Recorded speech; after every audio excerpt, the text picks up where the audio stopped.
Bapak Ibu yang saya hormati, peserta pembatik pembelajaran berbasis TIK level 4 yang terhormat, terima kasih telah bergabung bersama kami dalam kuliah umum pembatik level 4 dengan tema Berbagi Inovasi Pembelajaran Berbasis TIK Mewujudkan Merdeka Belajar.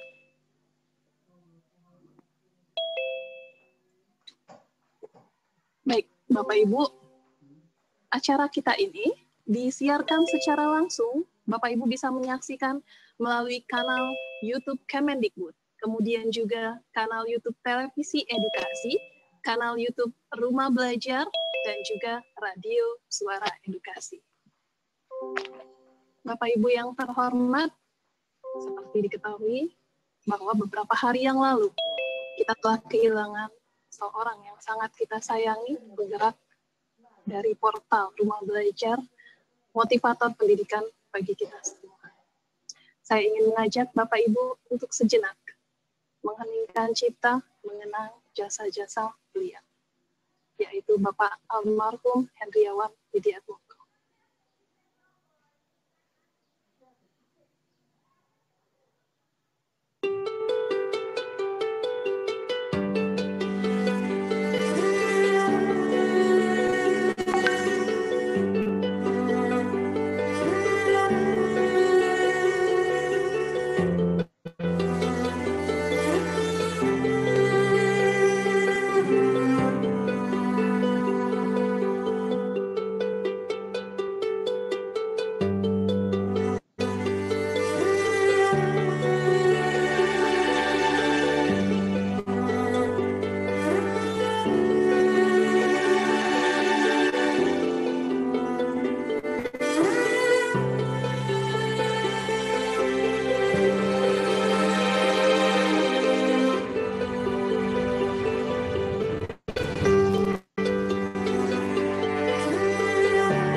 Baik, Bapak Ibu, terima kasih untuk doa yang telah dipanjatkan. Semoga amal ibadah beliau diterima di sisi Allah Subhanahu wa Ta'ala.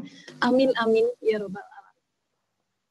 Bapak Ibu yang terhormat, saya ingin mengingatkan Bapak Ibu untuk mengisi form pendaftaran dan juga kehadiran. Bapak Ibu juga bisa mengajukan pertanyaan nantinya setelah pemaparan melalui menti.com.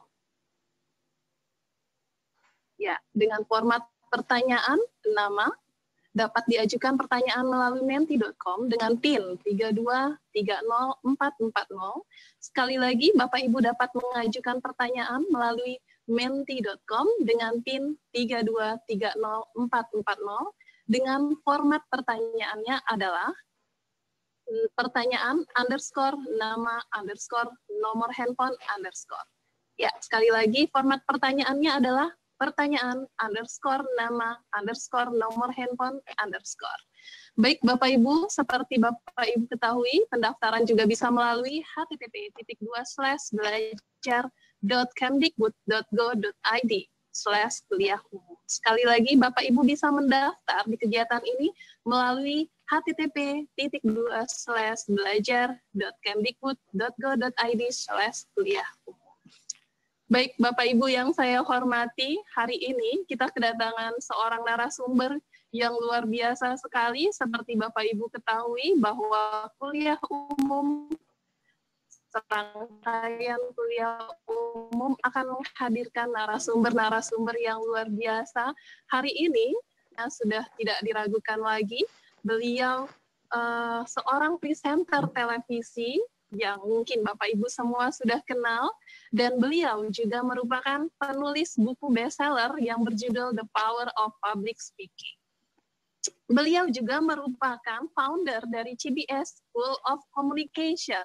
Beliau bisa dicek lebih jauh di websitenya adalah www.charlesbonar.sirait.com. Bapak Ibu, mari kita sambut bersama Charles Bonar Sirait yang akan membawakan materi pagi ini, yaitu kiat sukses bagi para pendidik untuk berkomunikasi dengan publik.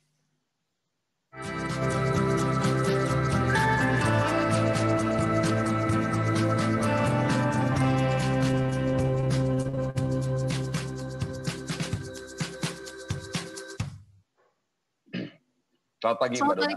Selamat pagi, Bang Charles. Alhamdulillah. Warahmatullahi wabarakatuh. Salam sejahtera. Salam sejahtera juga. Sehat, Bang ya? Sehat, Mbak Dona. Segar semuanya, segar. Dan sejak tadi malam, kalau mau tampil pagi hari ini itu apalagi di forum teman-teman para pendidik dan guru selalu semangat, nggak tahu kenapa. Luar biasa. Auranya mungkin ya? Iya, rasanya kalau untuk berbagi itu atau share gitu, nggak tahu kenapa memang udah dari sananya kali ya, memang kepengen aja rasanya tuh berbagi. Senang sekali untuk bisa sharing, interaksi. Kan kita masyarakat Indonesia itu memang masyarakat yang ya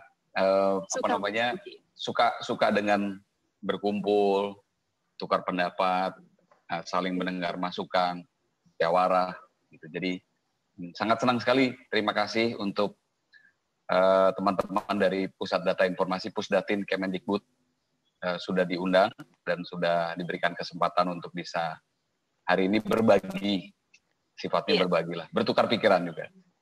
Mbak Dona sehat ya? Sharing ya, Mas ya. Alhamdulillah. Ya, saya siap, Mas. Bang Charles Bonar Sirait. Nah, hari ini Bapak Ibu akan membawakan materi kiat sukses bagi para pendidik untuk berkomunikasi dengan publik. Sudah siap ya, Bang ya? Ya, sudah siap.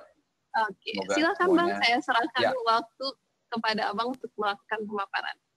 Baik, terima kasih sekali lagi. Assalamualaikum warahmatullahi wabarakatuh. Salam sejahtera, salam, Om Swastiastu, Namo Buddhaya, salam kebajikan untuk kita semuanya. Sekali lagi terima kasih untuk Kementerian Pendidikan Kebudayaan, ada Mas Menteri yang kemarin saya lihat, Mas Nadiem Makarim, yang juga merupakan teman.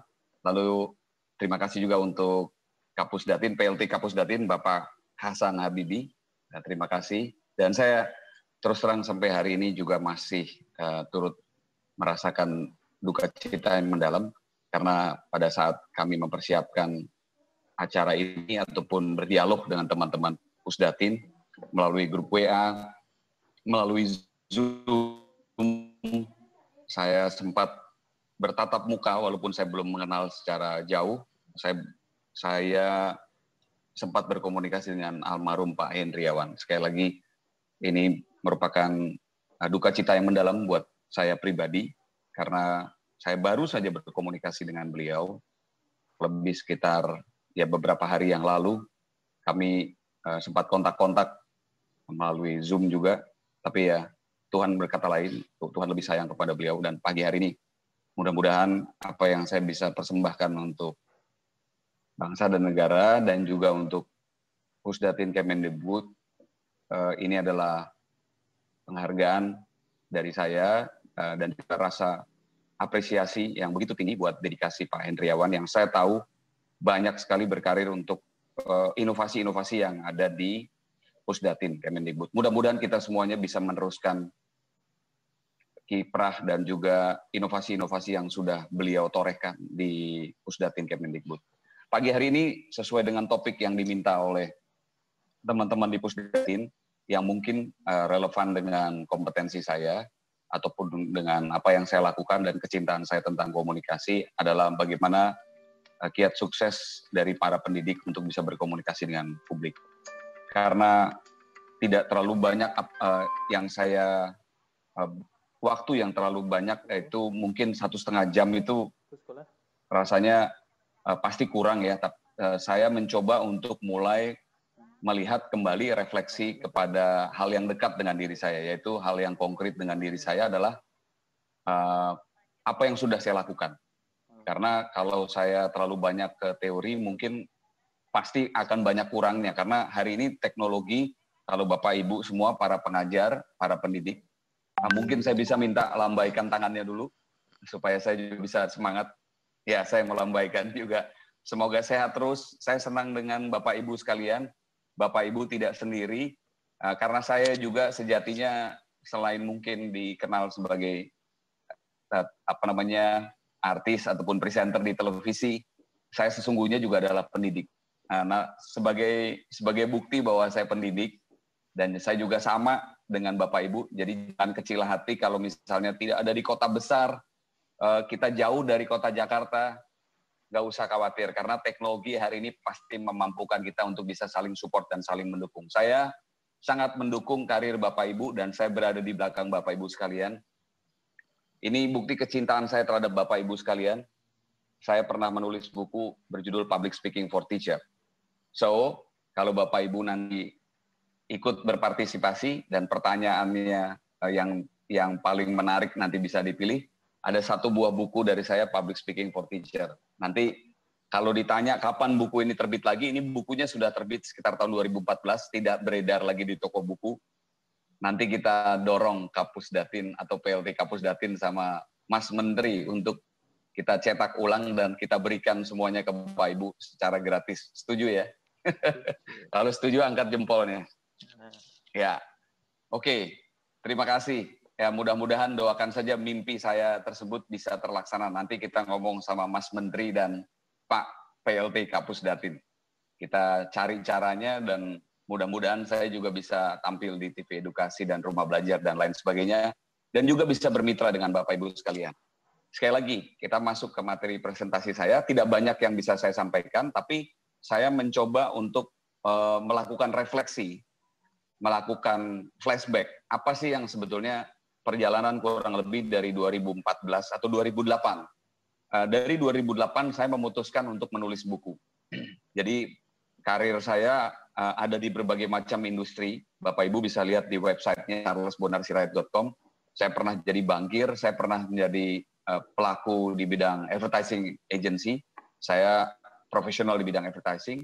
Lalu saya juga sangat lama mencicipi bidang pekerjaan di industri hiburan, di entertainment, di broadcast, di televisi. Sehingga tampaknya sangat beruntung ya dunia pendidikan karena semua pengalaman tersebut akhirnya bermuara di satu profesi saya sekarang yang cukup lama, yaitu sejak tahun 2008. Sejak saya menulis buku The Power of Public Speaking, akhirnya membuat saya mau tidak mau menjadi pendidik. Karena memang buku adalah salah satu produknya dari pendidikan. Nah, kita lihat di halaman pertama, ini mungkin bisa cepat saja, next, teman-teman yang bisa membantu mengoperate. Ya, ini adalah dua karya buku saya yang terakhir, judulnya The Power of Public Speaking dan Public Speaking and Business. Jadi gini Bapak Ibu sekalian, kalau ditanya bagaimana kiat berkomunikasi dengan publik, saya pikir yang paling menarik dan paling dekat dengan kehidupan saya menceritakan diri saya sendiri saja dulu ya. Karena kalau melihat setiap orang pasti kan punya caranya masing-masing. Dan yang paling dekat dengan saya sebetulnya ya diri saya. Jadi agak lebih gampang buat saya menerangkan apa yang sudah saya lakukan. Nah, mungkin belum tentu maksimal apa yang saya lakukan. Dan saya pasti masih jauh dari hal-hal yang ideal. Tapi mudah-mudahan Bapak Ibu bisa mengambil saja yang positifnya. Nah, nanti Bapak Ibu bisa menambahkan lagi dan mengembangkan, dan apa yang tidak ada di diri saya atau di pengalaman saya ini bisa Bapak Ibu sekarang lihat di berbagai macam literasi. Kita punya, ada internet, ada banyak portal, ada banyak sosial media hari ini yang bisa menunjukkan orang-orang yang juga menurut saya sangat bagus kiat-kiatnya berkomunikasi dengan publik. Next, ini adalah pertemuan saya dengan Pak Jokowi. Nah, saya tahu betul bahwa pada saat itu memang kami diundang ke istana, ada pertemuan dengan beberapa tokoh. Saya pikir karena saya tidak terlalu lama, saya pasti yakin betul bahwa saya tidak akan mungkin bisa terlalu lama berbicara dengan beliau. Maka untuk lebih mudah saya membawa karya saya. Dan ini salah satu cara saya, menurut saya adalah cara berkomunikasi dengan Presiden Republik Indonesia. Jadi ketika saya tahu bahwa saya dapat kesempatan berfoto, setiap orang kurang lebih sekitar 3 menit lah dapat kesempatan berfoto. Ya sudah, saya bawa buku dan saya sampaikan Pak Jokowi, terima kasih sudah diundang. Dan saya pikir ini adalah karya saya untuk pendidikan dan ini saya berikan untuk Pak Jokowi. Jadi 5 menit itu pada saat setiap orang berfoto kan ada sekitar 100 orang diundang ke istana. Saya pikir nggak banyak waktu untuk saya bisa menerangkan apa yang sudah saya lakukan dan bagaimana saya begitu cintanya saya terhadap dunia pendidikan. Ya sudah, saya menemukan cara singkat dan ide dan kreativitas, saya bawa aja karya saya. Jadi kalau Bapak Ibu punya karya, sebaiknya karya tersebut juga jangan disimpan saja, tetapi harus disampaikan kepada publik, harus dipublikasikan, harus diberitahukan lah kepada publik. Next. Ini adalah visi misi dari lembaga yang saya pimpin, CBS School of Communications. Nanti Bapak Ibu juga bisa lihat di beberapa di Instagram ataupun di website kami. Saya sendiri melahirkan CBS School of Communications itu dengan visi menghasilkan sumber daya manusia Indonesia yang cerdas dalam bidang komunikasi publik. Nah silahkan, Bapak Ibu juga pasti punya visi misi sendiri, tapi pasti kita memiliki kesamaan cara pandang, yaitu kita memiliki kesamaan cara pandang untuk menghasilkan manusia-manusia yang cerdas dan manusia-manusia yang memiliki tingkat pendidikan yang lebih tinggi lagi. Next. Berikutnya. Ya, ini saya mulai dengan materi saya sendiri, pelatihan saya sendiri itu nanti akan mulai kira-kira di slide ke-20 sampai dengan ke terakhir. Nah, saya sengaja terbalik sekarang, justru saya menampilkan foto-foto ataupun lintas peristiwa yang pernah saya lakukan agar Bapak Ibu bisa melihat apa yang sudah saya lakukan. Ini adalah beberapa foto setiap saya sebelum melakukan pelatihan, saya memotret. Nah, ini adalah dengan teman-teman di BNI. Ya, ini adalah para jajarannya. Jadi saya mengajar mereka. Next. Next. Ya, ini adalah dengan juga teman-teman di BNI yang pada saat yang berbeda. Kalau yang tadi itu ada di BNI Learning Center yang ada di Semanggi, kalau ini yang ada di kota, di Gajah Mada. Atau di Hayamuruk, di stasiun kota. Jadi ini berkumpul dengan para profesionalnya. Next, itu saya ada di tengah-tengahnya, cuma mungkin kecil sekali. Nah, ini adalah salah satu foto yang saya masih ingat pada saat saya mengajar di Bank Mandiri. Saya berada di tengah, itu yang berbaju hitam, dan semua orang menggunakan kemeja warna putih. Saya harus cari cara lain untuk bisa berkomunikasi dengan mereka. Di panggung saya minta, kalau Bapak Ibu lihat ya di panggung itu ada beberapa kursi yang saya minta untuk jadi tempat untuk melakukan role play. Saya sering kali juga melakukan role play. Next. Next. Ini adalah beberapa sebelumnya, Mas. Sebelumnya, Mas dan Mbak. Itu tadi ada foto saya bersama dengan, saya selalu menyempatkan memberikan certification dan juga penghargaan kepada para teman-teman yang sudah mengikuti sesi komunikasi yang saya pandu, itu, dan saya mengabadikannya. Dan saya mengingat betul nama-nama mereka, dan saya masih sering kontak-kontak dengan mereka. Next. Ini adalah suasana saya mengajar di salah satu kelas. Saya minta teman-teman untuk bisa mengambil dalam shot yang jauh. Jadi Bapak Ibu bisa melihat bahwa saya berada di tengah. Berikutnya. Ya, ini adalah foto-foto yang sama juga. Itu saya di depan, dan ini adalah murid-murid saya. Next. Ini adalah murid-murid yang saya minta untuk berdiri dan untuk bisa melatih kemampuan berbicara mereka. Berikutnya. Nah, ini adalah beberapa materi publikasi yang pernah saya tulis dan juga saya sampaikan ke publik.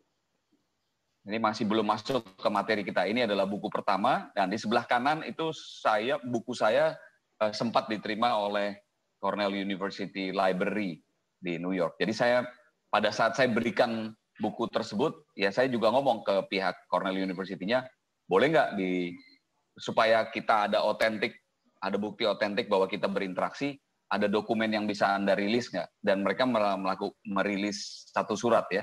Dan surat itu sampai sekarang masih saya pegang dan juga saya publikasikan. Artinya ya publik juga perlu tahu kalau kita sebagai seorang pendidik memang betul pernah melakukan sebuah karya, kalau bisa ada dokumen pendukungnya. Next.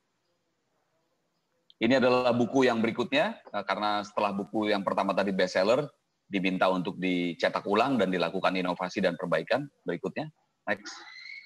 Ini adalah buku-buku yang dicetak ulang lagi oleh penerbit Gramedia, karena terus mencapai penjualan yang baik. Berikutnya, masih sama mungkin. Nah, ini adalah buku yang Bapak Ibu tadi sudah saya tunjukkan. Jadi ini buku sebetulnya tahun 2014. Buku yang sudah cukup lama dan saya sudah cek ke pihak penerbit, tidak diterbitkan lagi. Nah, memang merupakan sebuah keinginan dari saya, ada keinginan besar dalam diri saya supaya saya bisa menerbitkan ulang. Nah, mudah-mudahan Pusdatin bisa diajak kerjasama. Next. Nah, nanti Bapak Ibu bisa mendapat manfaatnya. Saya juga pada saat beberapa saat kalau saya tergerak, saya punya ada fenomena internasional ataupun nasional yang menarik perhatian saya biasanya meluangkan waktu untuk menulis. Jadi ya memang itu menulis, membaca, mendengar adalah salah satu kegiatan yang paling relevan dengan kita, dengan para pendidik. Jadi kalau ada fenomena sosial seperti COVID-19, nah kira-kira apa yang bisa menjadi bisa menjadi perhatian atau masukan ataupun mungkin sumbang saran dari kita, menarik kalau Bapak Ibu juga bisa menulis dan mengirimkannya kepada media massa. Next. Ini adalah salah satu tokoh ya yang saya pikir menjadi teman kami diskusi, Pak Renald Kasali. Beliau juga sudah punya rumah perubahan, jadi saya pikir saya juga tetap harus dekat, berjajaring gitu loh. Nah, saya nggak mungkin bisa bekerja sendiri, sama seperti hari ini saya lakukan, saya ingin berjejaring dengan Bapak Ibu, ingin bersahabat. Ini adalah Prof. Renald Kasali yang mendirikan rumah perubahan. Saya pikir itu juga jadi salah satu ide besar bahwa ternyata pendidikan itu bisa dikelola secara profesional, secara populer, dan rumah perubahannya sendiri sangat populer. Next. Ini saya membuat video yang belum saya pernah publikasi dengan beliau. Mungkin nanti kita juga cari waktunya kapan yang tepat. Ya, sebagai seorang pendidik, kita sebetulnya sekarang melihat bahwa sosial media itu sangat bisa dimanfaatkan untuk kita berkarya. Selain tadi ada media yang mainstream yang lama, yaitu kita menulis, mengirimkan artikel ya kepada media massa. Tapi kali ini Bapak Ibu sebetulnya dengan kekuatan Bapak Ibu sekalian, dengan para pendidik yang ada di rumah, alat-alat komunikasi yang sekarang sedang menjamur digemari orang, sudah bisa menciptakan sendiri konten-konten yang positif. Ada notebook, ada smartphone, Bapak Ibu sudah bisa memvideokan sendiri, mengedit sendiri, lalu memposting dan juga mempublikasikannya melalui sosial media. Intinya Bapak Ibu harus dikenal di media massa. Next. Berikutnya, ya teman-teman di Pusdatin, ya ini adalah beberapa link video yang menjadi passion saya. Dan ini Bapak Ibu nanti bisa ketik aja di YouTube, public speaking tips Charles Bonar Sirait. Biasanya keluar nih link-link seperti ini. Nanti materi ini juga akan diberikan oleh Pusdatin, jadi Bapak Ibu tidak usah khawatir dan tidak usah capek-capek untuk screenshot misalnya. Silahkan aja nanti diminta, dan insoft copy-nya ini bebas untuk didapatkan oleh Bapak Ibu semuanya. Ini adalah hal-hal yang sudah saya lakukan, dan menurut saya masih jauh dari hal yang ideal. Tapi inilah mungkin yang paling dekat dengan kehidupan saya, tentang bagaimana saya seorang yang bisa dikatakan juga pendidik berkomunikasi dengan publik. Next. Di situ ada tips-tips public speaking. Nah, Bapak Ibu sekalian, kita baru mulai masuk nih. Itu adalah pendahuluan kepada Bapak Ibu sekalian tentang apa yang sudah saya kerjakan. Dan coba saya sekarang masuk kepada kerinduan saya atau gagasan saya untuk Bapak Ibu sekalian, sehingga kita bisa berkembang. Nah, di era pandemik seperti ini, tentu kita tahu bahwa kemampuan komunikasi publik itu harus dipelajari. Karena kalau kita berdiam saja di rumah, kita nggak akan maksimal dan kita tidak akan bisa menjangkau lebih banyak orang. Kalau cuma dengan satu orang, sayang sekali. Nah, hari ini kenapa saya senang? Karena saya melalui interface ataupun platform ini, saya bisa bertemu dengan banyak pihak. Itu saya sangat suka sekali, dan itulah yang disebut dengan komunikasi publik. Jadi kalau Bapak Ibu bertanya, bagaimana cara berkomunikasi dengan publik? Salah satunya menurut saya adalah dengan event seperti apa yang kita lakukan hari ini, apa yang dikerjakan oleh Pusdatin, mengumpulkan kita bersama dalam satu platform seperti ini. Ini menurut saya adalah salah satu cara berkomunikasi publik yang baik. Next. Berikutnya, ya. Dan tuntutan kepada kita semua sebagai seorang pendidik, utamanya berkomunikasi, karena filosofi komunikasi itu jauh lebih umum. Public speaking itu hanya salah satu bagian dari pohon besar komunikasi. Yang lebih besar lagi adalah ilmu komunikasi, tapi public speaking itu hanya bagian kecil saja. Nah, saya sangat memiliki perhatian dan saya sangat menyukai kedua hal tersebut. Halaman berikutnya. Nah, kira-kira apa hal yang akan kita bahas selama kurang lebih 1,5 jam ke depan? Tadi saya mulai jam 9, berarti saya harus berakhir kurang lebih sekitar jam 10.30. Itu pun sudah dengan tanya jawab. Jadi mungkin waktu saya hanya tinggal 30 menit lagi. Yang pertama, saya ingin share bahwa sebelum kita melakukan segala macam aktivitas ataupun bentuk komunikasi publik, baik itu yang sederhana maupun rumit, saya pikir kita kuasai dulu saja pola komunikasi yang sederhana. Itu paling tidak ada 3 faktor yang kuat di dalam sebuah komunikasi. Pertama, pengirim pesan, kedua adalah pesan, dan ketiga penerima pesan. Itu saja dulu. Nah, berikutnya nanti akan ada hal bahasan tentang bagaimana impactful communication. Berikutnya ada persuasive communications, dan yang terakhir adalah personal branding. Nah, kenapa ada kaitannya dengan personal branding? Hari ini kita mulai menemukan ada, mungkin bisa dibilang bias, tetapi bisa juga disebutkan itulah pasar hari ini. Pasar pada saat ketika saya masih berusia sekitar 5 tahun sampai dengan 15 tahun, pada saat saya masih menempuh pendidikan di bidang sekolah dasar, saya tidak terlalu kenal dengan apa yang disebut dengan sosial media, apa yang disebut dengan gadget. Nggak ada produk-produk itu. Saya adalah generasi X yang Bapak Ibu sudah bisa tebak lah sekarang usia saya berapa. Sehingga pada saat saya lahir, saya tidak dijejali dengan sosial media, dengan smartphone dan alat-alat IT yang lain. Dan pada saat itu saya tidak terlalu mementingkan seorang guru populer atau tidak. Seorang guru yang akan saya masuki kelasnya itu punya followers berapa, punya sosial media apa saja, punya bisa jadi viral ataupun trending topik apa enggak. Saya enggak terlalu peduli terhadap itu. Karena sosok guru yang saya terima pada saat saya masih kecil itu adalah sosok guru yang memang saya tahu persis merupakan produk yang lahir dari generasi di atas saya, yaitu generasi mature dan generasi baby boomers. Guru-guru yang punya kemampuan untuk mengingat sejarah, guru-guru yang bisa bercerita, guru-guru yang bisa membangkitkan semangat. Nah, tapi hari ini saya mau sampaikan bahwa kita berhadapan dengan pasar yang sudah begitu dinamis.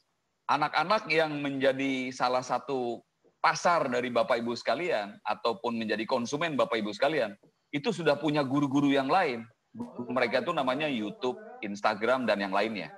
Dan mereka semuanya itu sangat terpengaruh dengan satuan ukur yang diciptakan oleh kemajuan teknologi hari ini. Followers, interactions, engagement, dan semua istilah-istilah yang lainnya, konten yang menarik, konten yang viral, konten yang trending topik, likes yang banyak menjadi penting. Saya mengatakan bahwa hal itu yang disebut dengan, seringkali saya menilainya itu bias. Tapi saya juga memahami bahwa hari ini mereka sebetulnya adalah konsumen kita. Sehingga kalau kita jauh dari mereka, maka sesungguhnya kita nggak akan pernah bisa menarik perhatian mereka terlebih dahulu. Jadi kita tahu bahwa teknik-teknik mengajar atau teknik berkomunikasi dengan publik pada saat zaman 10-20 tahun yang lalu sangat berbeda dengan hari ini. Nah, menurut saya setuju dengan teknologi dan sosial media, tetapi saya nggak terlalu setuju juga sepenuhnya bahwa kita harus terlalu tergantung. Sehingga ini kita yang harus bisa melakukan balancing antara sosial media dengan kompetensi kita.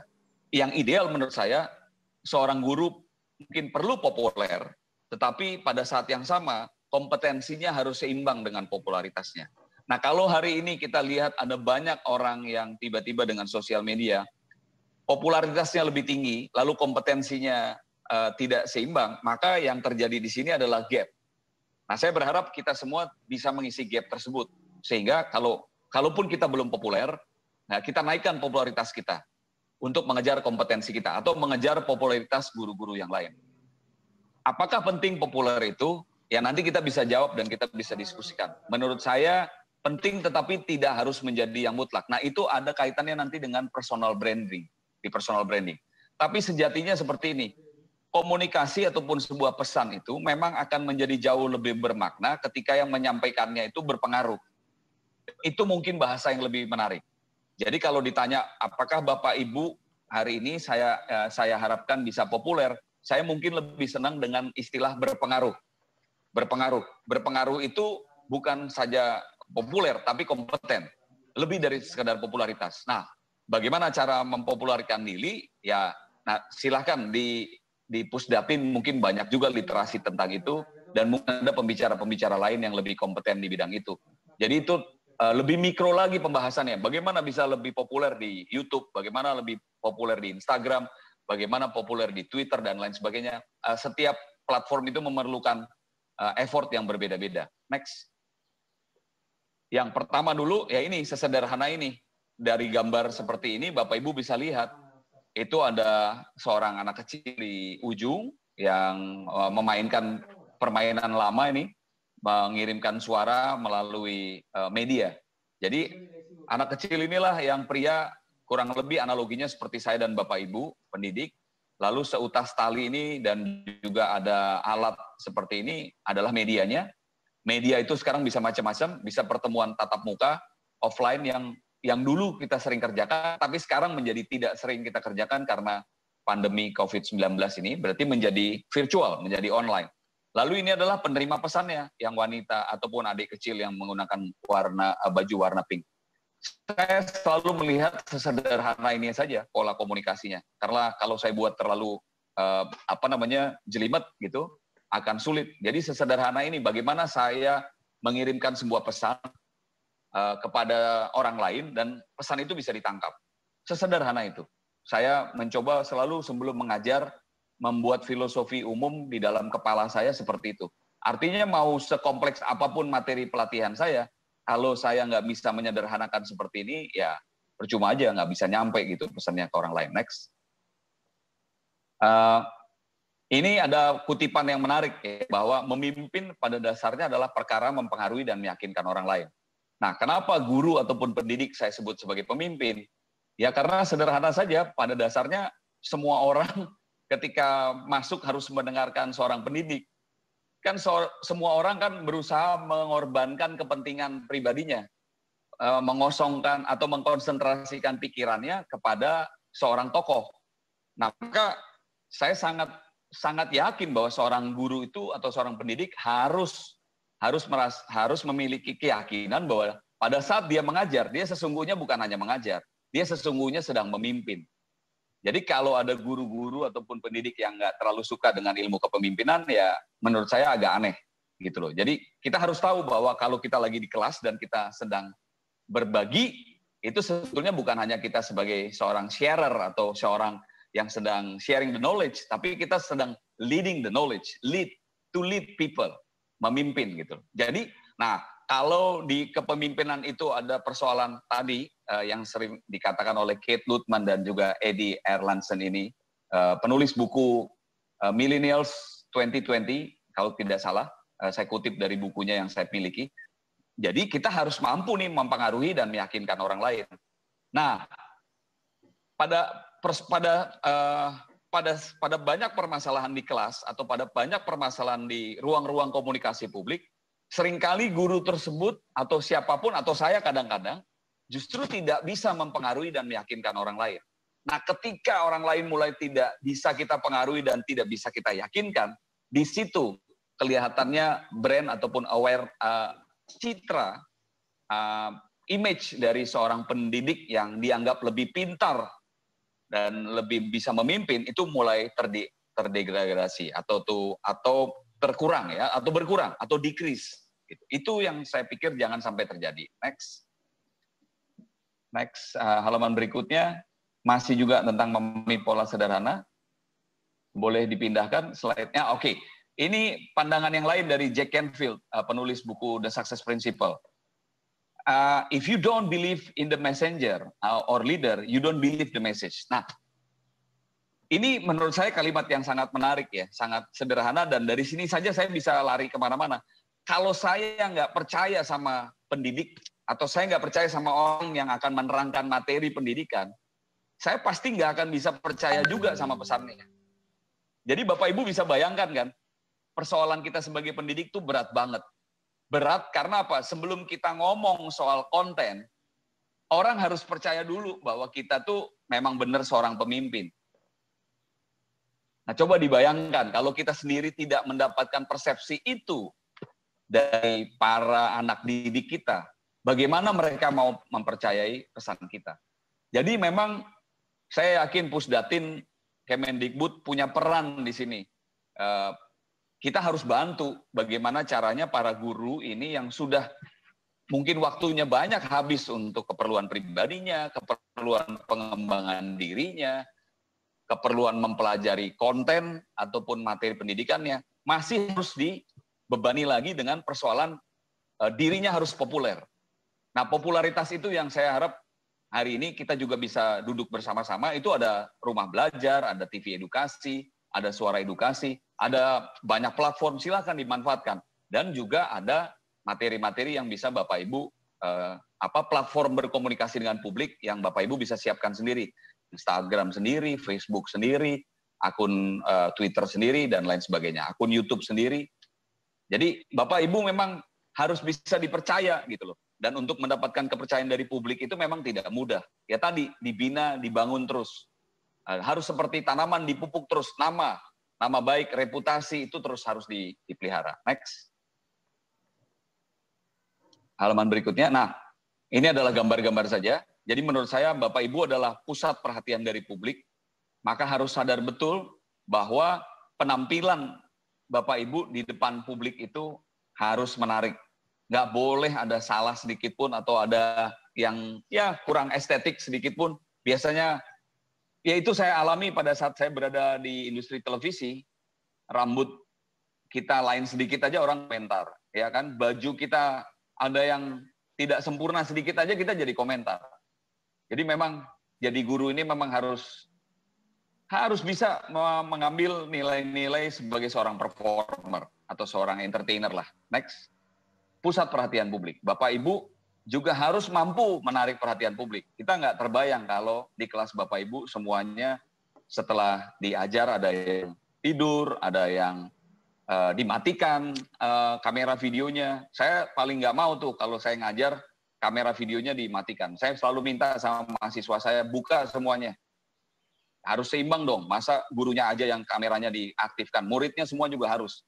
Dan itu menunjukkan, kenapa Bapak Ibu? Itu menunjukkan bahwa mereka memperhatikan. Kalau kameranya dibikin pada status off, kan kita nggak tahu mahasiswa ataupun pelajar kita ini sedang memperhatikan kita atau mengerjakan hal yang lain.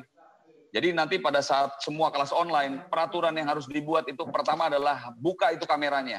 Jangan pernah Bapak Ibu bisa menerima excuse ya bahwa oh iya saya lagi ada, ya kita mungkin 1-2 orang ada excuse yang benar gitu ya, tapi mayoritas kalau Bapak Ibu memperlakukan semua kelas boleh menonaktifkan kamera, ya sulit Bapak Ibu seperti berbicara kepada notebook saja sendiri, seperti berbicara kepada robot. Jadi nilai interaksinya nggak ada. Harus bangun semua orang mendengarkan pada saat Bapak Ibu menerangkan. Next. Halaman ya, kita juga tidak berharap apa yang disebut dengan customer kita ataupun audiens kita tertidur seperti ini. Jadi mereka semua harus bisa terjaga. Nah, membuat mereka terjaga itu yang nggak bambang. Ya tidak mudah. Maka harus ada topik yang menarik. Selain konten yang menarik, Bapak juga harus punya skenario. Skenario pengajaran seperti apa yang menarik. Berikutnya. Halaman berikutnya, Mas. Ya, ini biar lebih relevan, foto saya sendiri saya tampilkan nggak apa-apa ya Bapak Ibu ya. Saya mohon izin. Ini adalah beberapa finalis Putri Indonesia. Saya diminta untuk mengajar public speaking. Ya, kalau Bapak Ibu lihat sih, mungkin hanya, ya so far kalau Bapak Ibu lihat dari foto ini, ya coba dilihat aja, ada nggak mereka yang tidur? Mudah-mudahan sih nggak ada ya. Nah, saya selalu selalu bermain juga dengan kemampuan syaraf mereka supaya bisa terbuka terus gitu loh. Jadi kalau mereka ada yang tidur, mereka merasa akan rugi banget gitu. Next. Nah, ini adalah impactful communication. Kita masuk, boleh dibesarkan sedikit Mas, supaya saya bisa lebih membaca slide-nya dibesarkan ya, saya dikecilkan aja. Jadi impactful itu sebetulnya adalah, impactful is an adjective that has some meanings.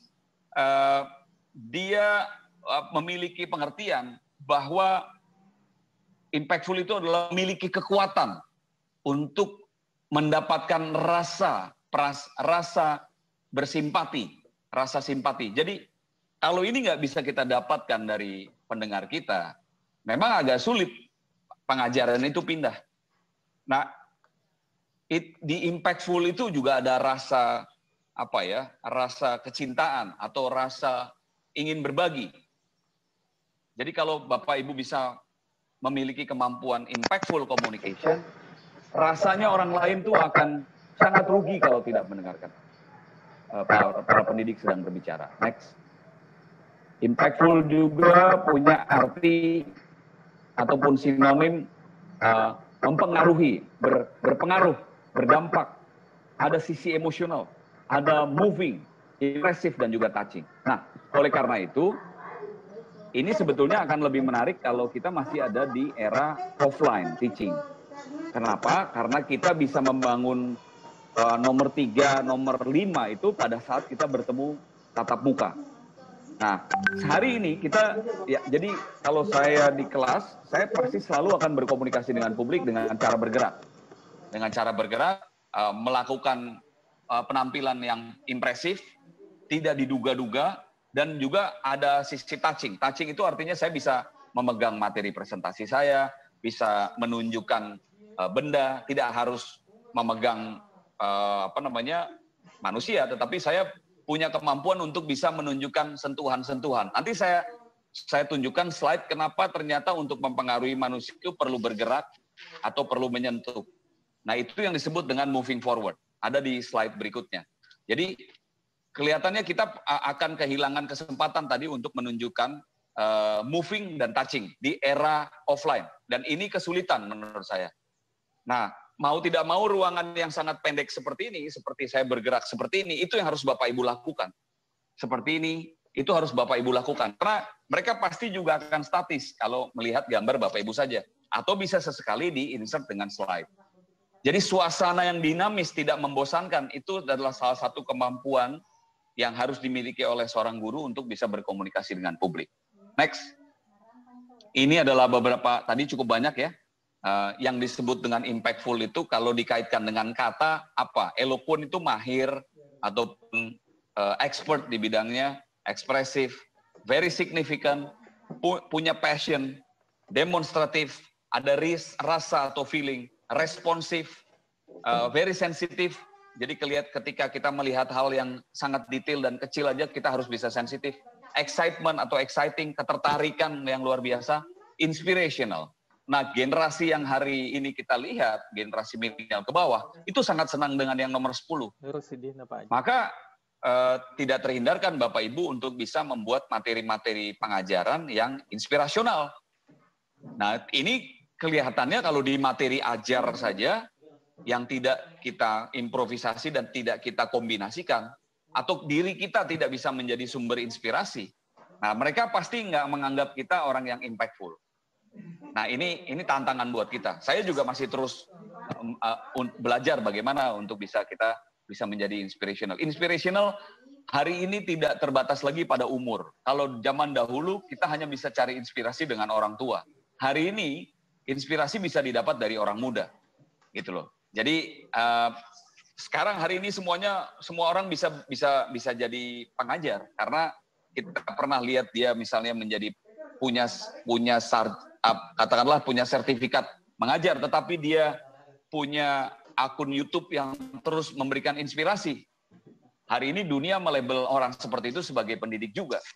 Nah, itu berarti adalah salah satu yang bisa kita jadikan salah satu acuan ataupun salah satu cara ataupun salah satu kesempatan untuk kita bisa apa yang menarik dari orang tersebut yang kita bisa pelajari. Next. Next, ya. Jadi communication, karena saya bergerak di bidang communication dan tadi adalah impactful. Ternyata communication itu berkomunikasi dengan publik. Berarti kan salah satu kata kuncinya adalah komunikasi.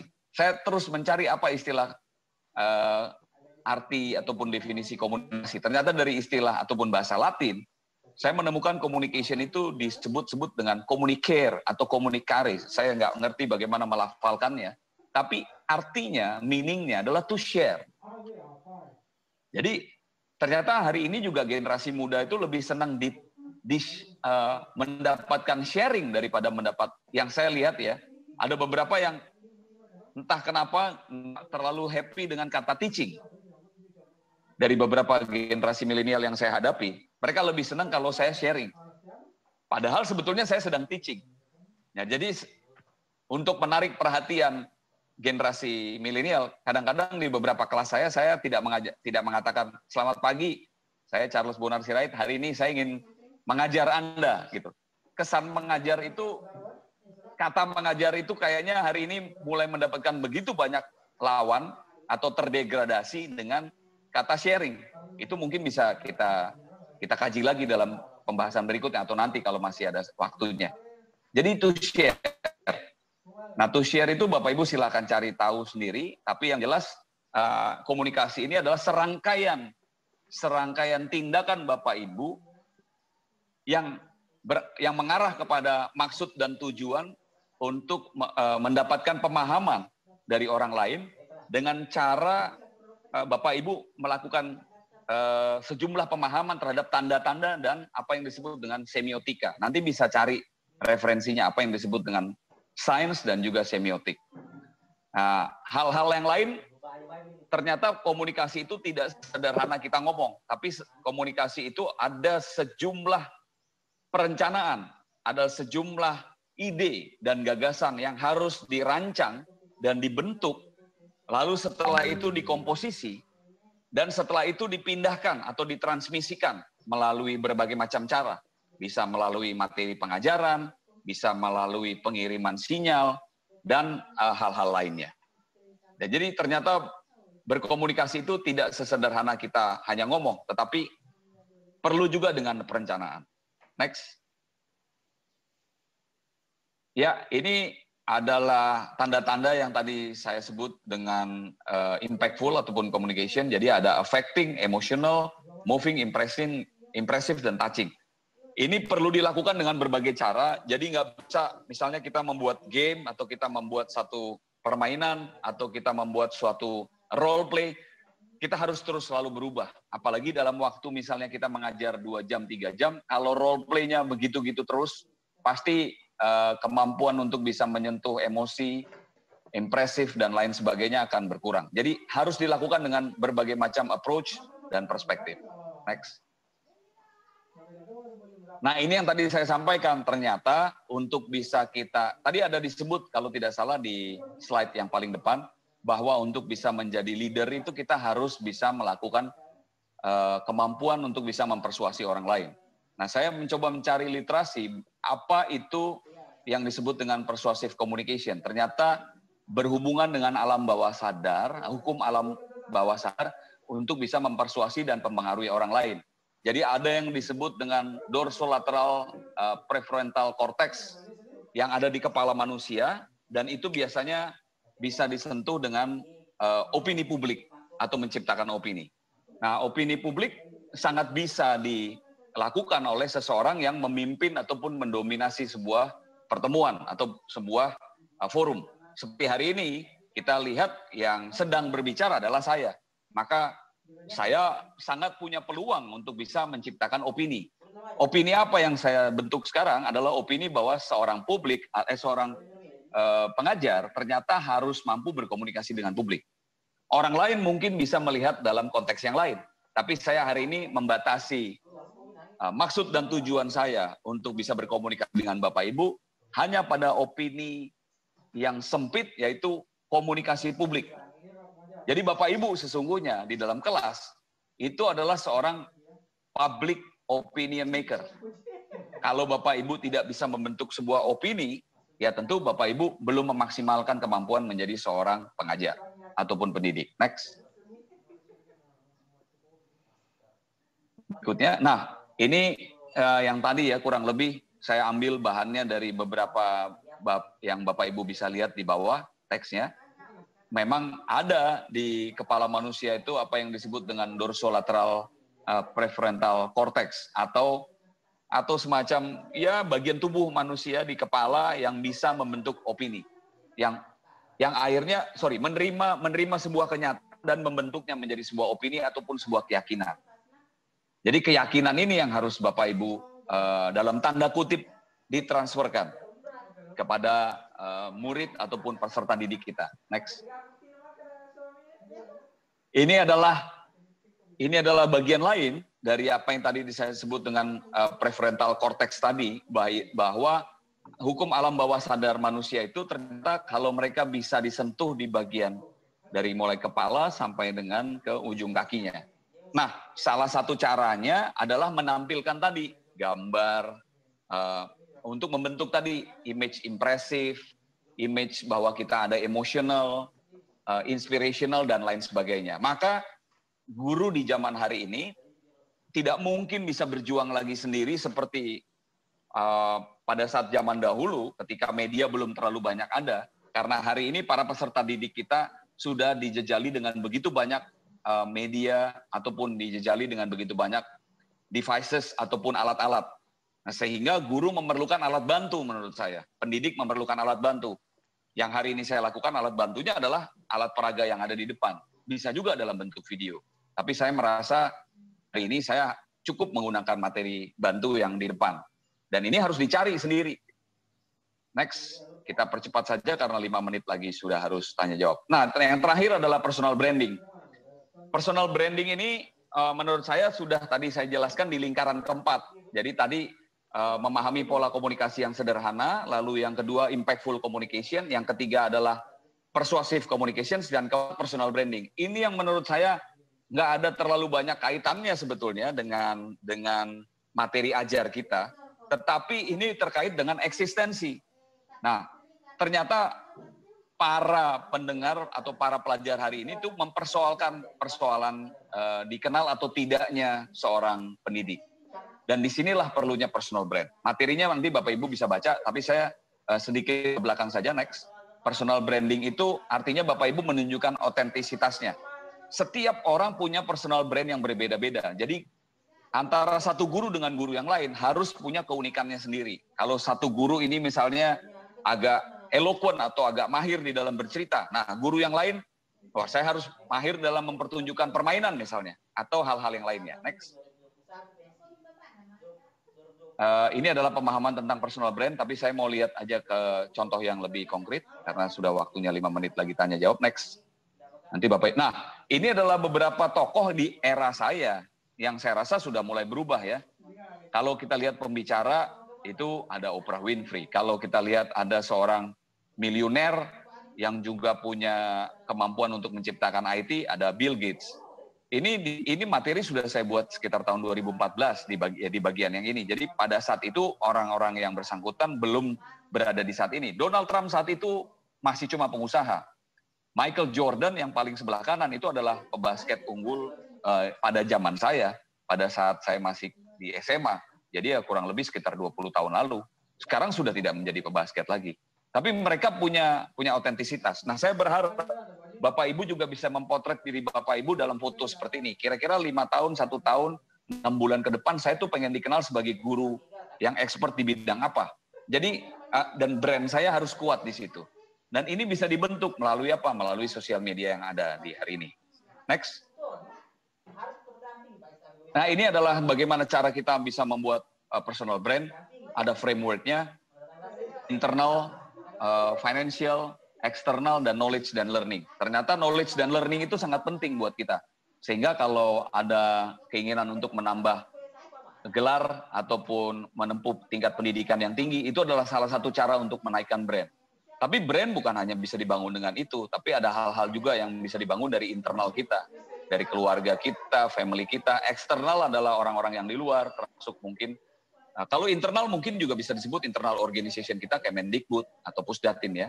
Eksternal adalah faktor-faktor di luar Kemendikbud. Ini ada hal-hal yang Bapak Ibu bisa lihat, ada personal vision, personal ambition dan lain sebagainya. Dan not to forget also financial. Pasti kita juga memerlukan hal itu. Itu adalah hal yang bisa saya jelaskan. Saya sangat rindu untuk bisa bertanya jawab. Seperti sudah saya duga, waktu saya tidak banyak.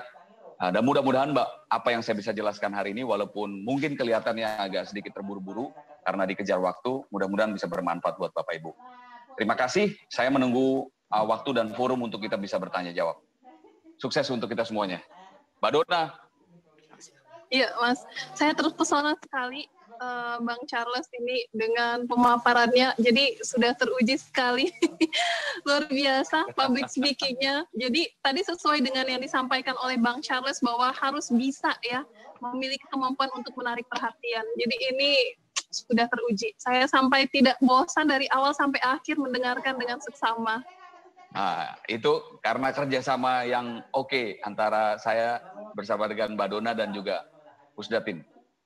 Baik. Ya.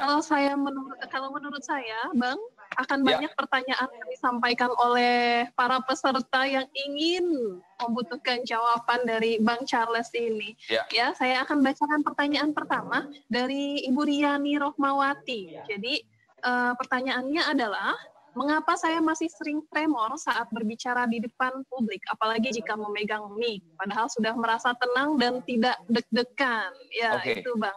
Itu bisa saya jawab sekarang langsung? Silakan. Ya. Karena jadi gini, perasaan deg-degan itu wajar saja. Nah, yang mungkin Ibu juga sudah sering memegang mikrofon. Tapi yang jarang dilakukan adalah bertatapan dengan banyak orang. Itu yang mungkin harus dilatih. Karena salah satu hal yang membuat orang itu mudah untuk grogi adalah ketika matanya berhadapan dengan banyak mata orang lain. Nah, bagi seorang pembicara publik, bertatapan dengan orang lain itu sudah menjadi dalam tanda kutip santapan hariannya. Jadi seorang guru mestinya menatap mata publik itu tidak boleh lagi merasa deg-degan. Dan yang membuat deg-degan itu adalah karena banyak tatapan mata seperti ini menatap mata ibu ataupun bapak. Yang harus dilatih dan harus dipersering adalah bagaimana Bapak Ibu sering menatap orang lain, harus lebih sering menatap orang lain. Itu yang perlu dilakukan. Dan melakukan hal seperti ini, melakukan webinar seperti ini, itu menurut saya adalah salah satu latihan yang tidak bisa dihindari. Sekian Mbak Dona jawaban saya. Ya, jadi begitu ya Ibu ya, harus sering latihan. Jadi kata orang practice make perfect gitu ya Bang ya. Betul. Iya. Oke, pertanyaan selanjutnya saya akan pilih dari Zoom langsung ini Bang Charles. Kita akan memanggil satu orang penanya yang akan membacakan pertanyaannya secara langsung. Sudah siap, Bang? Ya, sudah siap. Ya. Oke. Baik, Bapak Ibu silahkan ditampilkan Zoom-nya. Saya akan memanggil Bapak Rola Fardila untuk memberikan pertanyaannya. Saya belum terlihat Zoom di saya. Bang Charles sudah terlihat ya? Oke, ini dia. Bapak Rola Fardila, silahkan ajukan pertanyaannya. Baik, bismillahirrahmanirrahim. Assalamualaikum warahmatullahi wabarakatuh. Saya nggak bisa dengar suaranya. Masih mute suaranya sepertinya, Pak. Boleh diklik unmute? Sudah? Ya, sudah. Sekarang saya sudah. Ya. Sudah bisa dengar. Bismillahirrahmanirrahim. Assalamualaikum warahmatullahi wabarakatuh. Apa kabar Pak Rola? Selamat siang, Bang Charles Bonar Sirait. Bu Selamat siang. Terima kasih atas kesempatannya yang luar biasa ini. Perkenalkan, saya Rola Fardila dari Jawa Barat. Ini saya mau bertanya masalah grogi, tapi sekarang masih grogi. Jadi seperti ini, tadi saya chat ke admin bahwa guru sejatinya sebagai pendidik mampu menguasai kelas dengan strategi dan media. Jadi karena setiap hari bertemu dengan siswa, itu guru perfect di kelasnya. Hanya ketika di publik, itu kadang-kadang misalnya di kemasyarakatan atau di kegiatan lain. Muncul grogi, tadi disampaikan yang pertanyaan pertama itu grogi.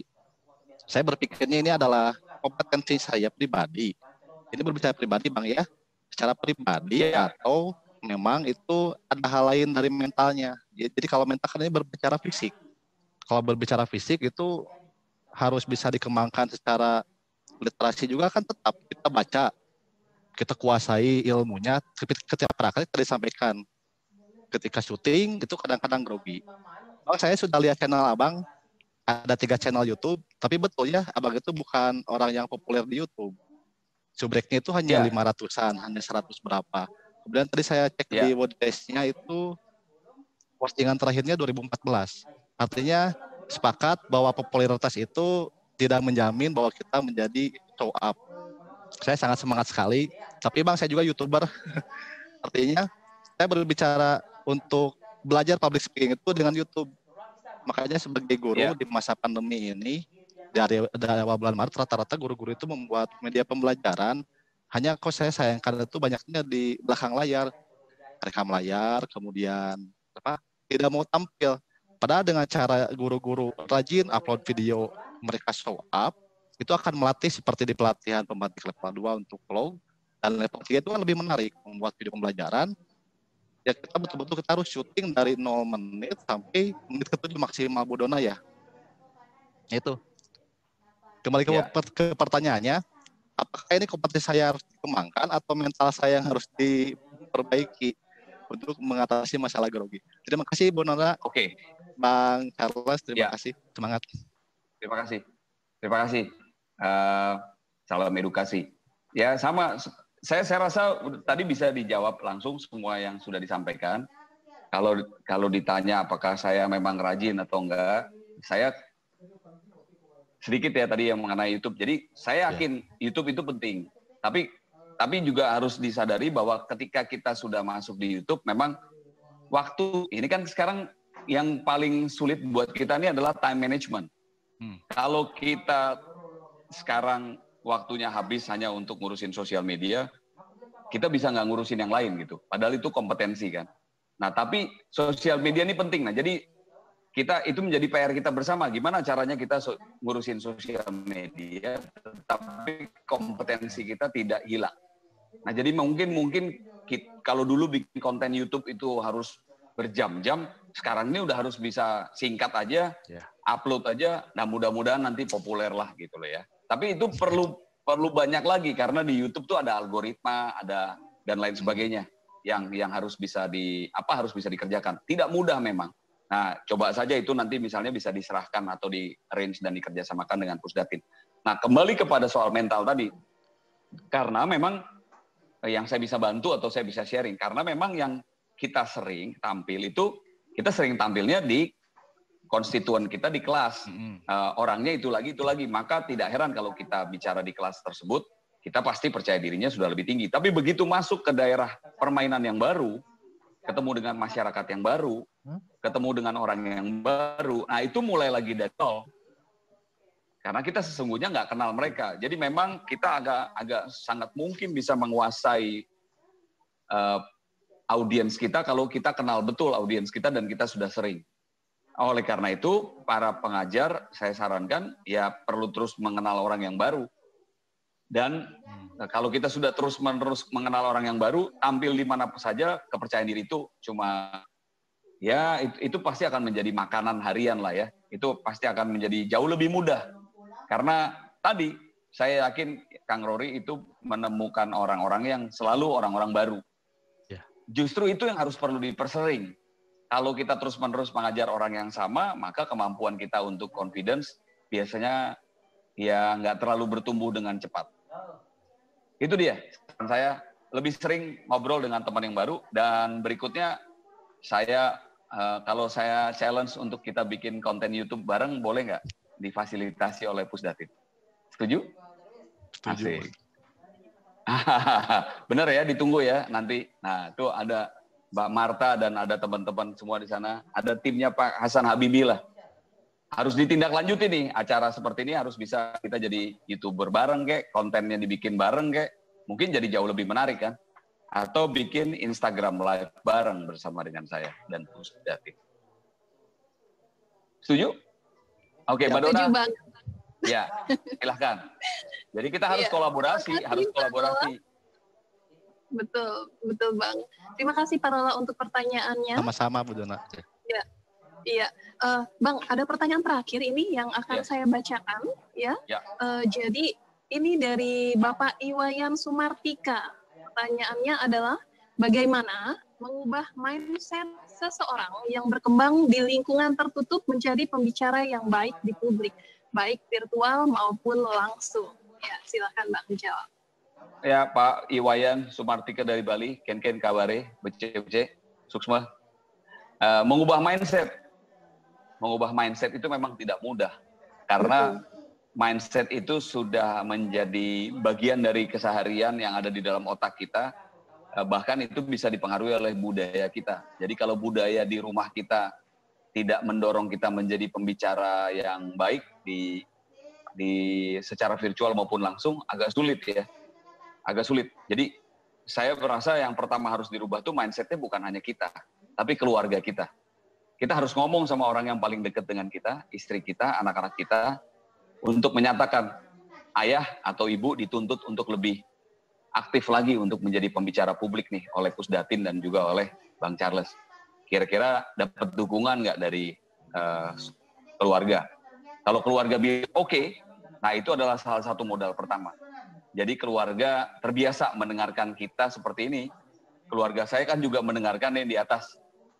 Ini sebetulnya sebuah hal yang aneh, yang kalau kita bisa refleksikan ke zaman-zaman 10-15 tahun yang lalu, ngapain ada orang bicara sendiri seperti dalam tanda kutip orang yang aneh kan? Karena orang di sekitar saya saat ini kan nggak melihat penampilan saya dan kita berbicara dua arah. Tapi mereka seolah-olah hanya mendengar satu orang ngobrol sendiri. Nah, budaya seperti ini adalah budaya yang tampaknya akan menjadi sebuah hal yang normal ketika dunia belum bisa keluar dari COVID-19 dan kita masih akan terus belajar dengan metode ataupun format online. Nah, jadi ya dukungan dari keluarga itu harus. Yang kedua dari diri sendiri. Dan yang ketiga pasti kita punya dukungan dari organisasi kita.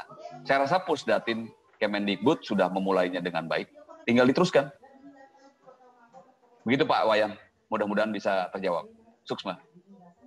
Ya, baik, terima kasih Bang Charles untuk jawabannya. Jadi keluarga harus mendukung, sangat mendukung sekali ya, biar bisa terlaksana dengan baik. Ya. Bang Charles, ini gimana ya kalau misalnya kita adakan sedikit demonstrasi, jadi para peserta pasti udah mengikuti dengan baik pemaparan yang dilakukan oleh Bang Charles. Nah, kita minta salah seorang peserta untuk demonstrasi bagaimana cara public speaking berdasarkan dari yang sudah Bang Charles paparkan tadi. Setuju ya? Setuju dong. Oke. Baik, kalau kita panggil sekarang, ini ada seorang duta rumah belajar dari Kalimantan Timur juga, Bang Charles. Boleh. Seorang sahabat saya, namanya adalah Ibu Sasmiati. Kepada Ibu, saya silakan. Oke, halo, selamat pagi Bang Charles. Selamat pagi. Selamat pagi, Selamat pagi, Ibu. Jadi saya jadi deg-degan deh. Ya itu yang harus kita hapus. Pasti para pengajar ini percaya dirinya kuat. Silahkan Bu, demonstrasi sedikit cara mengajar ataupun membuka pertemuan dengan para murid. Apa hal-hal di luar pengajaran yang bisa dikombinasikan melalui pilihan kata supaya bisa dianggap full communication dan persuasif yang tadi saya sampaikan. Dengan mengacu kepada pola komunikasi sederhana. Baik, saya jadi kebayang Bang Charles saat siaran kalau dulu di SCTV Simponi ya Bang ya. Wah semuanya ada di mana-mana tuh dulu. Zaman dulu ada di Simponi, ada di mana-mana. Tapi sekarang ternyata nyaman jadi guru. Oke. Saya coba ya Bang ya. Jadi biasanya saya di depan saya juga ini mengelola channel YouTube di Provinsi Kalimantan Timur yang mengajarkan pembelajaran. Biasanya di depan anak-anak, tapi kali ini di depan Bang Charles, di depan ratusan teman-teman. Oke, saya perhatikan ya. Ya, coba. Kalau Assalamualaikum warahmatullahi wabarakatuh. Selamat pagi adik-adik semua, sahabat rumah belajar dimanapun kalian berada. Kali ini kita berjumpa kembali dengan acara kita, kegiatan kita yang selalu hadir dari hari Senin sampai Jumat yang akan mengajak kita belajar banyak hal bersama guru-guru kalian yang akan memberikan materi-materi yang sudah sangat kalian tunggu. Nah, kali ini materi yang akan diberikan guru ini adalah sangat menarik. Mengapa? Karena merupakan salah satu trending topik di media sosial. Tentang apa itu? Nanti kita sama-sama tanya kepada pemateri kita ya. Dan yang kedua, sebelum kalian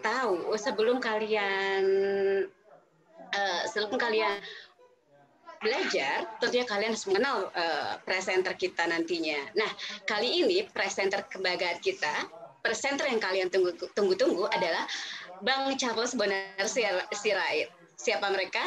Siapa dia? Dia adalah seorang yang sangat kompeten di bidangnya, dan kalian semua beruntung bisa belajar langsung bersama kakak keren kita, Bang Charles Bonar Sirait. Oke, tanpa membuang waktu, saya persilahkan kepada Bang Charles Bonar Sirait untuk memulai paparannya. Silahkan Bang Charles. Oke, terima kasih. Nah, terima kasih. Ya, terima kasih sudah bisa on the spot membuka forum pengajaran seperti itu. Jadi sebetulnya seorang guru itu juga sama seperti seorang pembawa acara ya, harus bisa menarik perhatian. Dan bagian dari menarik perhatian ini ada di impactful communication dengan persuasive communication. Itu yang memang nggak mudah dan harus terus dilatih, gitu loh. Harus terus dilatih. Ya, nanti kita coba kumpulkan, Mbak Dona. Ada lagi atau enggak yang mau kita coba seperti ini demonstrasinya? Atau hanya Mbak Dona ada di mana? Bisa ditampilkan? Teman-teman Pusdatin, ya, Mbak Dona. Ya, ini salah satu belajar kita Bang, ya cukup satu saja sepertinya demonstrasinya. Mungkin bisa Bang Charles untuk berikan saran dan masukan.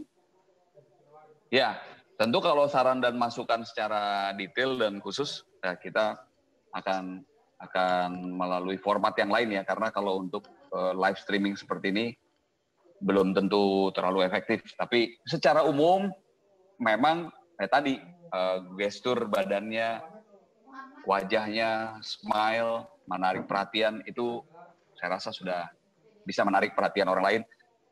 Hanya karena diminta secara on the spot kan pasti ada kalimatnya yang ataupun kata-katanya yang terbata-bata.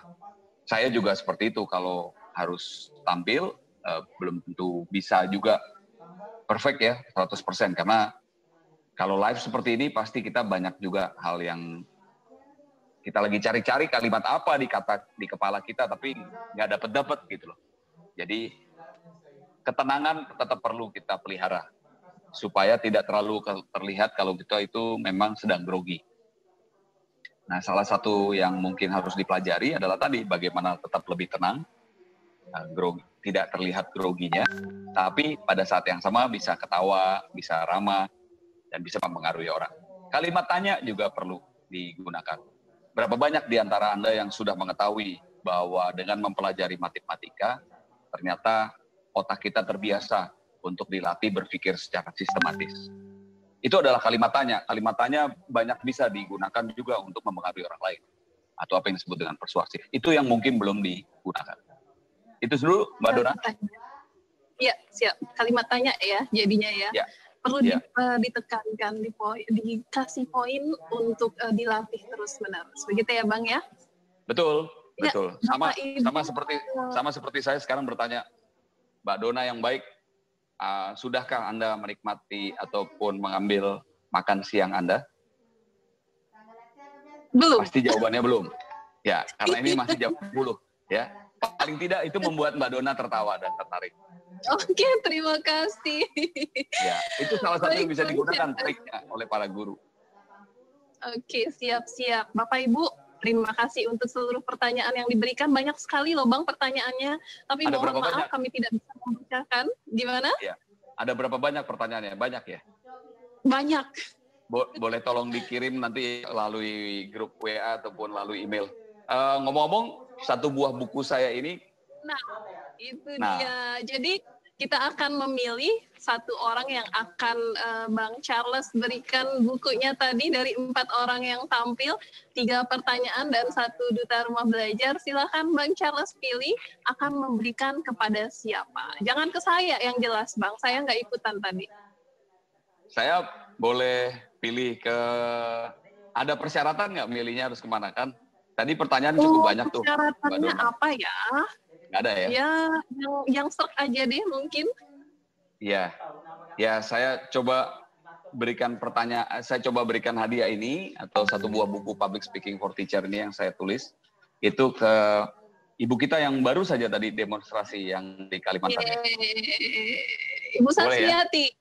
Iya, Bu Sasmiati ya. Ini buat Bu Sasmiati. Semoga terpacu lagi nanti. Dan buat guru-guru yang lain kita tunggu deh. Kita tunggu nanti karya-karya berikutnya kolaborasi dengan Pusdatin Kemendikbud. Ya, saya tunggu sekali karena di Jambi memang di Gramedia sudah tidak ada lagi. Kemarin sudah saya cari.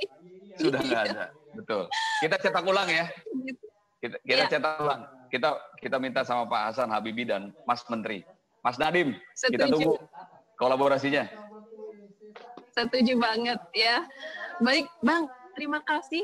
Luar biasa sekali. Jadi akhir kata saya ingin minta Bang Charles untuk memberikan closing statement. Ya, Bapak Ibu sekalian, para pendidik dan para guru di Republik Indonesia, teman-teman semuanya sebangsa dan setanah air, saya sangat senang sekali kita bisa ketemu hari ini. Difasilitasi oleh Pusdatin Kementerian Pendidikan Kebudayaan Republik Indonesia. Terima kasih yang terhormat Mas Menteri, Mas Nadiem Makarim. Saya sangat apresiasi dengan acara-acara seperti ini dan saya terus akan mendukung effort dari Pusdatin seperti ini untuk mengisi kemajuan pengetahuan para guru dan memperlengkapi para guru khususnya dengan kondisi bangsa kita yang seperti ini yang sedang mengalami pandemi COVID-19 sehingga kita tidak mungkin lagi bertemu secara offline dalam waktu dekat. Nah, kita manfaatkan bersama dan kita maju bersama dengan teknologi seperti ini. Kita gunakan teknologi untuk bisa mengembangkan kemampuan dan juga keberanian dan juga tadi kemampuan para guru untuk bisa melakukan impactful communication, persuasive communications, dan meningkatkan personal branding. Ini adalah PR kita bersama. Saya rasa kalau komunikasi umum secara sederhana semua sudah tahu. Tapi impactful communication, persuasive communication, increasing our personal branding itu masih menjadi PR buat kita semuanya. Dan saya berharap Pusdatin Kemendikbud bisa menjadi fasilitator bagi kita semua. Bapak Ibu, jangan pernah berhenti ataupun jangan pernah semangat untuk berbagi dan mengajar ke orang lain turun. Karena saya pikir selain dari 3 hal tadi yang perlu kita tingkatkan, itu modal yang paling awal. Semangat yang ada di dalam diri bahwa profesi yang kita ambil ini sekarang sudah benar. Bahwa profesi yang kita ambil ini bisa mencerdaskan orang lain. Dan itu tidak bisa dibayar dengan penghargaan apapun. Menurut saya itu datang juga imbalnya nanti kebaikan itu akan datang yang membalas Bapak Ibu semua dari Tuhan Yang Maha Kuasa. Itu ada pahala yang besar di surga buat Bapak Ibu sekalian yang tidak dimiliki oleh orang-orang lain karena Bapak Ibu sekalian di tangan Bapak Ibu ada kecerdasan bangsa ini. Maju terus, jangan pernah berhenti untuk mengajar orang lain. Salam edukasi, salam pendidikan, salam sehat buat kita semua. Wassalamualaikum warahmatullahi wabarakatuh. Salam sejahtera, sukses untuk kita semua. Shalom, Om Swastiastu, Namo Buddhaya, salam kebajikan. Iya, terima kasih Mas Charles Bonar Sirait, abang kita. Bang, ada sedikit titipan dari DRB kami Duta Rumah Belajar, katanya ingin meminta sedikit salam dari Bang Charles. Halo Duta Rumah Belajar seluruh provinsi Indonesia. Silakan Bang. Ya, halo Duta Rumah Belajar di seluruh provinsi yang ada di Republik Indonesia. Saya sangat senang bisa bertemu dengan teman-teman semuanya pada kesempatan yang berbahagia ini. Saya tunggu kolaborasi kita. Saya rindu untuk bisa punya konten bersama di rumah kita bersama Pusdat Kemendikbud Republik Indonesia. Mas Menteri, Pak PLT Pusdatin pasti sudah mempersiapkan, saya sudah mendorong gagasan itu supaya kita lebih sering tampil lagi, supaya kita lebih sering lagi untuk bisa berkomunikasi dengan publik. Maju terus, jadi duta yang keren, dan terus mengajarkan kebaikan untuk semua warga negara Republik Indonesia. God bless you. Terima kasih Bang, luar biasa sekali, kami menjadi sangat termotivasi. Sukses untuk Bang Charles dimanapun berada. Sekali lagi saya ucapkan terima kasih mau berbagi bersama kami di sini. Begitu banyak ilmu yang diberikan, insya Allah bermanfaat. Saya tunggu, Amin. Kita tunggu untuk ketemu berikutnya. Dan mudah-mudahan secara nyata ya Bang ya. Iya dong. Kita ketemu di Pusdatin. Nanti pasti dipikirkan kolaborasi tariknya. Siap. Terima kasih Bang. Sekali lagi saya ucapkan selamat pagi. Selamat pagi. Sukses. Selamat pagi. Baik, Bapak Ibu yang terhormat, peserta pembatik level 4 berbagi, juga peserta dari umum, terima kasih sekali lagi saya ucapkan masih bersama kita ya untuk 3 orang yang tadi pertanyaannya dibacakan. Ya, selamat karena Bapak Ibu sudah mendapatkan hadiah dari Pusdatin berupa pulsa. Ya, saya ulangi untuk nama-nama berikut ini. Ibu Riani Rohmawati, kemudian juga Bapak Iwayan Sumartika, dan Bapak Rola Fardila. Selamat sekali lagi untuk Bapak Ibu yang memberikan pertanyaan dan mendapatkan voucher pulsa dari Pusdatin. Baik Bapak Ibu yang terhormat, sedikit saya akan menarik kesimpulan dari kegiatan kita pagi ini dari pemaparan yang sudah disampaikan oleh Bang Charles Bonar Sirait, bahwa kita harus memahami pola komunikasi yang sederhana. Kemudian kita juga harus lebih memilih sharing dan teaching, yaitu poin pentingnya ya, sharing dan teaching ya. Jadi kita merupakan public opinion maker. Jadi kalau misalnya kita tidak bisa membuat opini publik, terutama kepada anak didik kita, maka kita akan gagal untuk personal branding. Demikian Bapak Ibu, sekali lagi saya ucapkan terima kasih yang luar biasa karena masih setia bersama kami di sini di kuliah umum pembatik level 4 dari pukul 9 hingga akhir kegiatan ini kita di 10.22. Tetap di tempat Anda karena setelah ini akan ada kegiatan yang tidak kalah menariknya dengan materi yang juga luar biasa bersama sahabat saya, Duta Rumah Belajar Provinsi Papua, Ibu Restin Yusuf. Jadi jangan kemana-mana ya.